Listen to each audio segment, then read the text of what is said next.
अस्सलाम वालेकुम।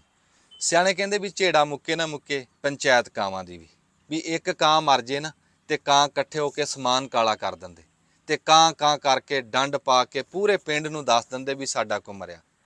ਕਹਿੰਦੇ ਆ ਵੀ ਪੰਜਾਬ ਸਾਰਿਆਂ ਤੋਂ ਵੱਡਾ ਸੂਬਾ, ਕਰੋੜਾਂ ਦੇ ਵਿੱਚ ਆਬਾਦੀ ਆ ਮੁਲਕ ਦਾ 70% ਆ, ਪਰ ਮੈਨੂੰ ਅੱਜ ਇੰਜ ਲੱਗਦਾ ਵੀ ਜਿਵੇਂ ਅਸੀਂ ਹੈ ਹੀ ਨਹੀਂ। ਵੀ ਪੰਜਾਬ ਦੇ 23 ਜਵਾਨ ਮਾਵਾਂ ਦੇ ਗੱਭਰੂ ਲਾਲ ਪੁੱਤਰ ਸ਼ਹੀਦ ਹੋਏ।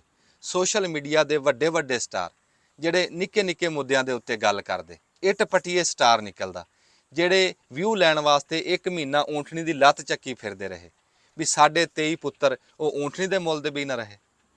ਜਿਹੜੇ ਉਹ ਪੰਜਾਬ ਤੇ ਪੰਜਾਬੀ ਦਾ ਚੂਰਨ ਵੇਚਣ ਵਾਲੇ ਅੱਜ ਉਹ ਸਾਰੇ ਕਿੱਥੇ ਹੈ?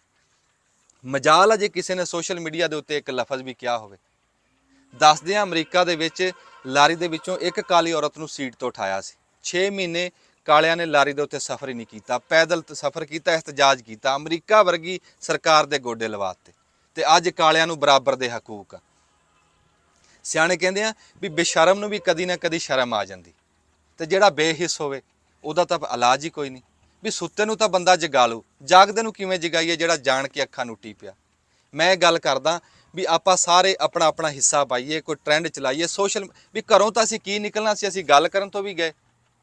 ਹੁਣ ਤਾਂ ਗੱਲ ਬਸ ਇੰਨੀ ਕਾ, ਹਾਰ ਤੇ ਬਸ ਕਮਜ਼ੋਰੀ ਦੀਏ, ਦੁਨੀਆ ਜ਼ੋਰਾ ਜ਼ੋਰੀ ਦੀਏ, ਵੇਖੋ ਅੱਖ ਨਾ ਗੁੰਗੀ ਕਰਨਾ, ਗੱਲ ਟੁਰੇ ਤਾਂ ਟੋਰੀ ਦੀਏ।